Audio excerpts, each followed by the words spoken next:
Assalamualaikum warahmatullahi wabarakatuh. Yang terhormat Ibu Resa Moniana selaku dosen pengampu mata kuliah Ekonomi Regional. Pada kesempatan kali ini, kami dari kelompok 8 akan mempresentasikan materi kami yaitu kebijaksanaan dan perencanaan pembangunan regional. Sebelum itu, izinkan kami untuk memperkenalkan diri terlebih dahulu. Saya Ageng Julita dengan NPM 022 dan teman saya Esther Perbina Purba dengan NPM 084 dan Faroza Alamin dengan NPM 125. Baiklah, materi yang pertama akan disampaikan oleh teman saya, Faroza. Baik, di sini saya akan menjelaskan sedikit materi mengenai kebijaksanaan dan perencanaan pembangunan regional. Nah, di sini adalah beberapa materi yang kita akan bahas. Yang pertama adalah kebijakan pembangunan regional, tahap-tahap perencanaan pembangunan regional, dan dilengkapi dengan studi case.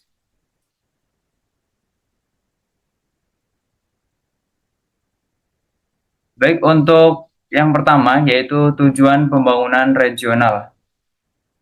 Di sini ada 3 poin penting, yaitu yang pertama peningkatan kesejahteraan masyarakat,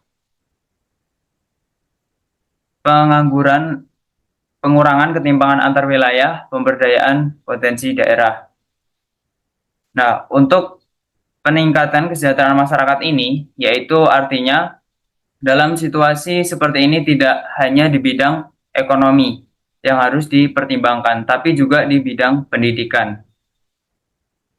Peningkatan kemampuan individu dalam berbagai bidang adalah efek yang sangat mencolok dari pendidikan yang baik, itu akan menghasilkan sumber daya manusia yang juga lebih baik.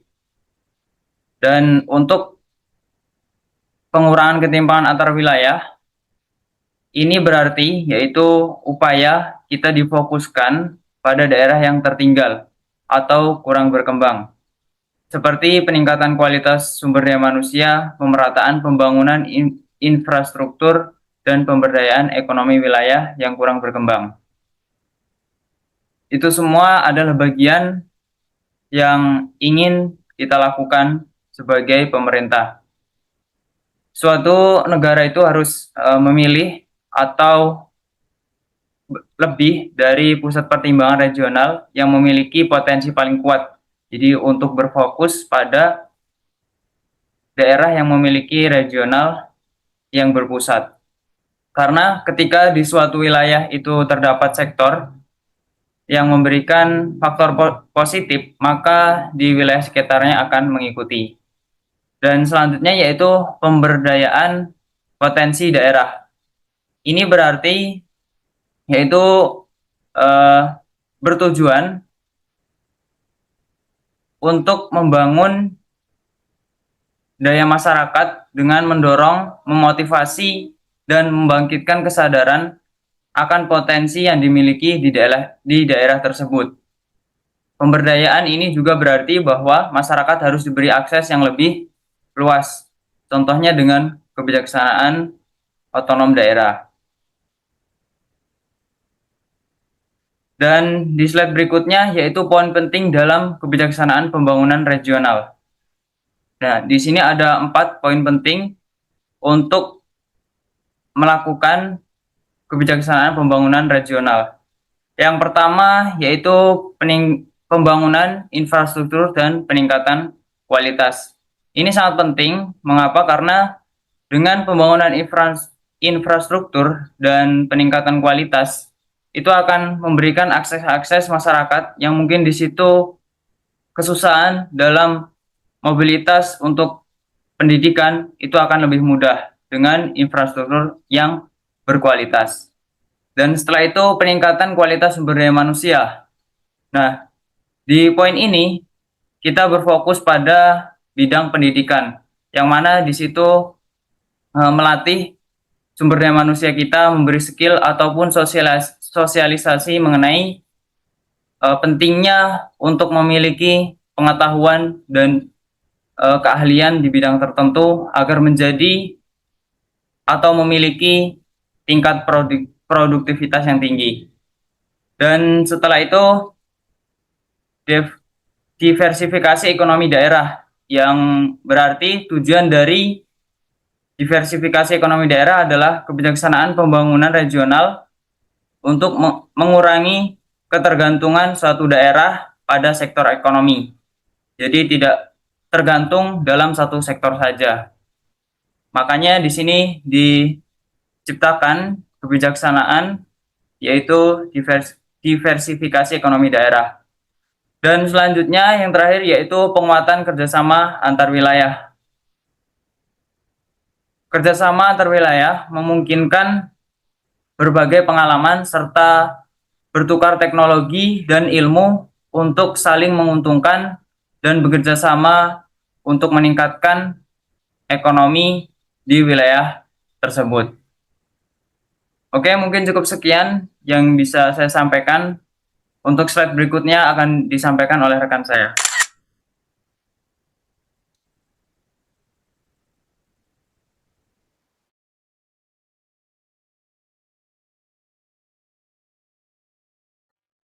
Baik, selanjutnya adalah tahap-tahap dalam perencanaan pembangunan. Yang pertama itu terdapat pra-pembangunan. Pra-pembangunan ini mencakup penyusunan rencana dan juga penetapan rencana. Lalu untuk, boleh slide sebelumnya nggak? Yang pertama.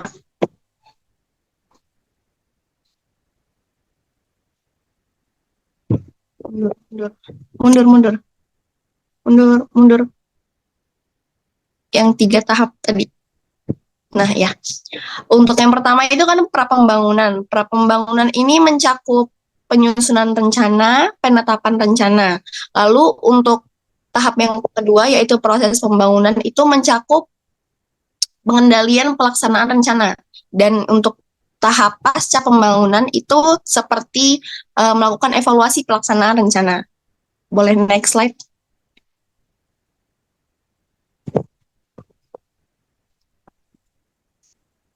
Dalam perencanaan pembangunan itu bertujuan untuk mendukung koordinasi antar pelaku pembangunan, lalu yang kedua menjamin terciptanya integrasi, sinkronisasi, dan sinergi baik antar daerah maupun antar ruang atau antar waktu, antar fungsi pemerintah maupun antar pusat dan daerah. Dan yang ketiga menjamin keterkaitan dan konsistensi antara perencanaan, penganggaran pelaksanaan, dan pengawasan. Lalu yang keempat, mengoptimalkan partisipasi masyarakat dan menjamin tercapainya penggunaan sumber daya secara efisien dan efektif. Lalu, menurut Undang-Undang Nomor 25 Tahun 2004, rencana pembangunan itu meliputi yang pertama, rencana pembangunan jangka panjang atau RPJP yang merupakan dokumen perencanaan untuk periode 20 tahun ke depan, baik untuk nasional, provinsi, maupun kabupaten kota. Lalu yang kedua ada rencana pembangunan jangka menengah atau RPJM yang merupakan dokumen perencanaan untuk periode 5 tahun baik itu untuk nasional, provinsi maupun kabupaten kota. Lalu yang ketiga ada rencana pembangunan tahunan nasional yang merupakan dokumen perencanaan tahunan baik untuk nasional, provinsi ataupun kabupaten kota. Lalu terdapat pendekatan dalam proses perencanaan pembangunan ini. Yang pertama ada pendekatan teknokratis, pendekatan partisipatis, pendekatan politis, dan juga pendekatan atas bawah dan bawah atas, top down dan bottom up. Selain itu, perlu mengusung prinsip, yaitu prinsip tematik, holistik, integratif, dan spasial yang sesuai dengan peraturan Pemerintah Nomor 17 Tahun 2017 mengenai sinkronisasi proses perencanaan dan penganggaran pembangunan nasional. Pendekatan ini merupakan pendekatan perencanaan yang menyeluruh mulai dari hulu hingga hilir, di mana rangkaian kegiatan itu dilaksanakan dalam keterpaduan pemangku kepentingan dan juga pendanaan, serta dalam satu kesatuan wilayah dan keterkaitan yang dimaksud dengan tematik. Tematik itu adalah penentuan tema prioritas dalam suatu jangka panjang perencanaan. Yang dimaksud dengan holistik itu adalah penjabaran tematik program kepala daerah ke dalam perencanaan yang komprehensif mulai dari hulu hingga hilir. Dan yang dimaksud dengan integratif adalah upaya keterpaduan pelaksanaan perencanaan program kepala daerah yang dapat dilihat dari peran pemangku kepentingan dan upaya keterpaduan berbagai sumber pendanaan. Lalu yang dimaksud dengan spasial adalah penjabaran program kepala daerah dalam suatu kesatuan wilayah dan keterkaitan antar wilayah. Lalu dalam perencanaan pembangunan regional ini terdapat masalah yang menjadi fokus perencanaan, yaitu terkait dengan pertumbuhan ekonomi dan juga pemerataan pembangunan. Nah, perencanaan pembangunan regional ini memperhatikan kondisi dan juga potensi sumber daya setiap daerah berdasarkan Undang-Undang Nomor 25 Tahun 2004 yang menjadi dasar dalam mengenai sistem perencanaan pembangunan. Perencanaan pembangunan regional ini didasarkan pada permasalahan yang ada, tidak semata-mata hanya untuk mengejar pertumbuhan ekonomi, namun berorientasi terhadap pemerataan ekonomi dan juga menerapkan pembangunan ekonomi yang berkelanjutan. Lalu,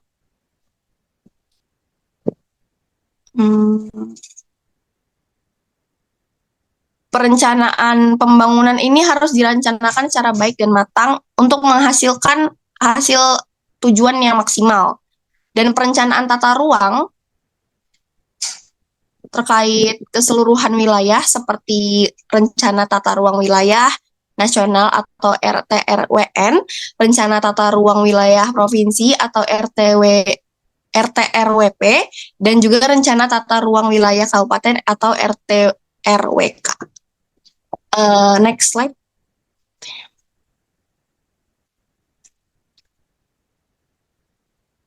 Lalu selanjutnya ada perencanaan pembangunan regional itu. Perencanaan itu adalah proses mengidentifikasi tujuan dan juga memilih langkah yang diperlukan untuk mencapai tujuan tersebut. Perlunya menambahkan unsur lokasi dalam mempercepat dalam membuat perencanaan wilayah tersebut.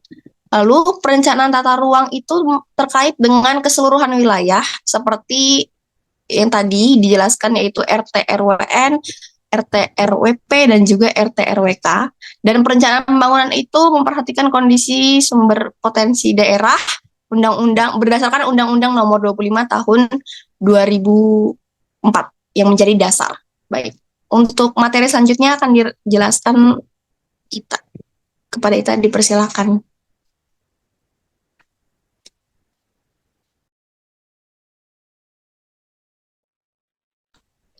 Tolong next slide dong, Zak. Baik, studi kasus di materi ini kita ambil dari artikel Kebijaksanaan Pembangunan Regional dalam Rencana Pembangunan Jangka Menengah Daerah Kabupaten Lampung Timur tahun 2016 sampai 2021.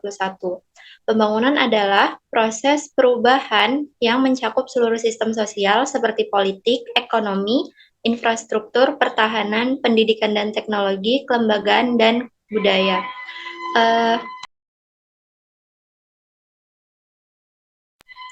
Porter mendefinisikan pembangunan sebagai transformasi ekonomi, sosial, dan budaya.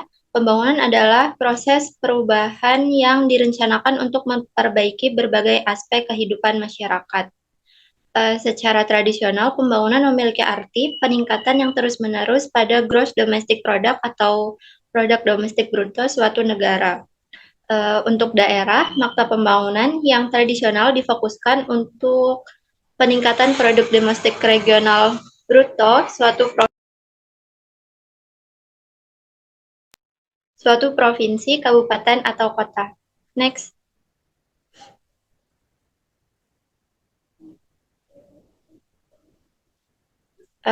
Pembangunan suatu daerah haruslah mencakup tiga inti nilai menurut Kuncoro dan Tudaro. Yang pertama, ketahanan atau sustenance, kemampuan untuk memenuhi kebutuhan pokok seperti pangan, papan, kesehatan, dan proteksi untuk mempertahankan hidup. Yang kedua, harga diri atau self-esteem, yaitu pembangunan haruslah memanusiakan orang. Dalam arti luas, pembangunan suatu daerah haruslah meningkatkan kebanggaan sebagai manusia yang berada di daerah itu. Dan yang ketiga, freedom from servitude, atau kebebasan bagi setiap individu suatu negara untuk berpikir, berkembang, berperilaku, dan berusaha untuk berpartisipasi dalam pembangunan. Next. Asumsi.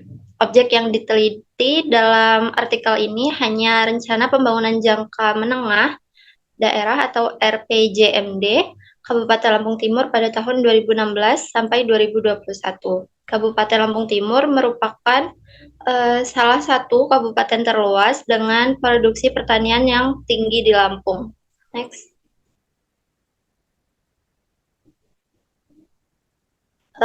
RPJMD Kabupaten Lampung Timur tahun 2016 sampai 2021 dapat dikatakan menggunakan teori pembangunan wilayah untuk pelaksanaan pembangunan regionalnya. Di Lampung terdapat kabupaten dan kota berkembang di mana hal tersebut dihasilkan dari indeks pembangunan manusia. Lampung Timur merupakan kabupaten berkembang kelima di Lampung yang memiliki IPM sebesar 70,58. Seperti yang bisa kita lihat pada gambar di sini, berdasarkan Peraturan Daerah Kabupaten Lampung Timur Nomor 4 Tahun 2012 tentang Rencana Pembangunan Jangka Menengah Daerah Kabupaten Lampung Timur tahun 2011 sampai 2031. Diamanatkan bahwa tujuan penataan ruang wilayah kabupaten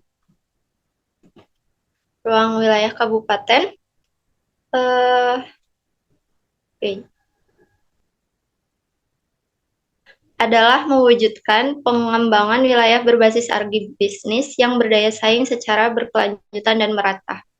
Next.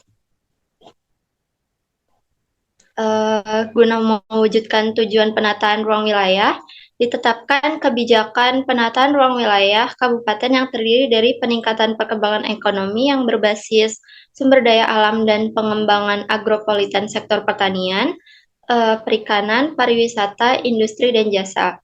Perwujudan pembangunan yang berkelanjutan serta pemeliharaan kelestarian lingkungan hidup, perwujudan pembangunan yang merata dalam rangka mengurangi kesenjangan antar wilayah, perwujudan sistem jaringan prasarana seluruh wilayah kabupaten, dan peningkatan fungsi kawasan untuk pertahanan dan keamanan negara.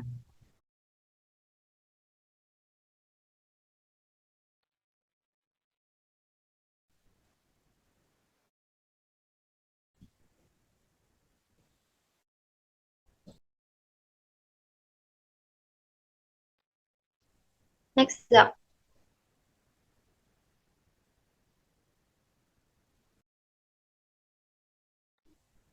Adapun poin-poin yang menjadi arahan dan masukan gubernur untuk meningkatkan capaian pembangunan Kabupaten Lampung Timur.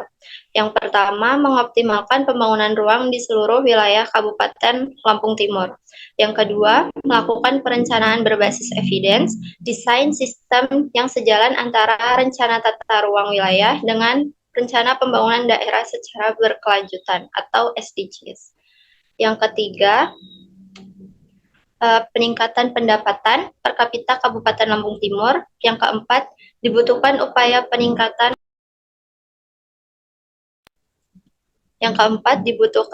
peningkatan pertumbuhan sektor industri pengolahan.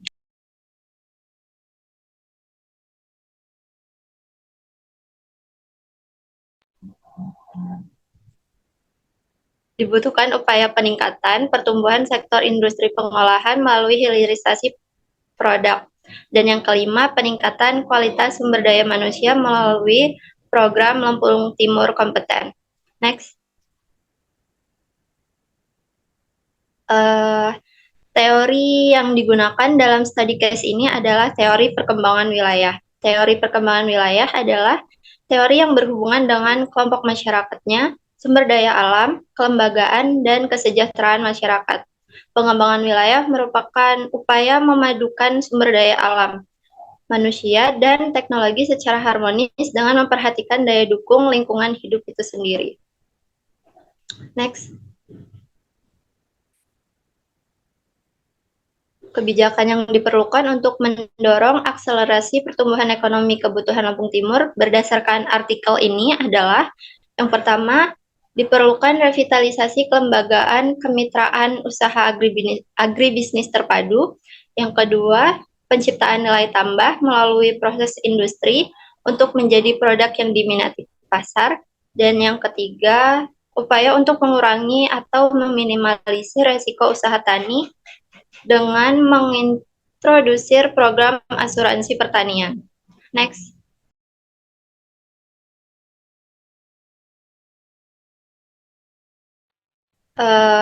kesimpulan dari studi kasus ini adalah pengembangan wilayah atau regional development harus menjadi suatu upaya menumbuhkan perekonomian lokal, sehingga wilayah dapat tumbuh dan berkembang secara mandiri dengan memanfaatkan sumber daya lokal.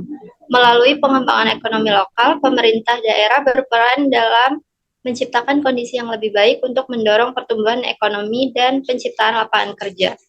Kelebihan dari artikel ini yang pertama adalah memaparkan secara jelas latar belakang penelitian tentang ekonomi lokal di Kabupaten Lampung Timur, dan yang kedua mampu menjelaskan penelitiannya dengan penyajian data yang sesuai realitas serta data sumber yang telah dimodifikasi dengan perhitungan yang akurat. Dan kekurangan dari artikel ini menurut kami adalah yang pertama, penelitian dari artikel ini tidak menjelaskan strategi jangka yang lebih panjang, sehingga saat dibutuhkan pada waktu yang lebih lama, penjelasan dalam artikel ini sudah kurang relevan. Dan yang kedua, tidak adanya saran dari penulis sendiri tentang strategi pengembangan ekonomi lokal Lampung Timur yang lebih tepat. Baik, kelompok kami, kurang dan lebihnya saya mohon maaf. Sekian, terima kasih. Wassalamualaikum warahmatullahi wabarakatuh.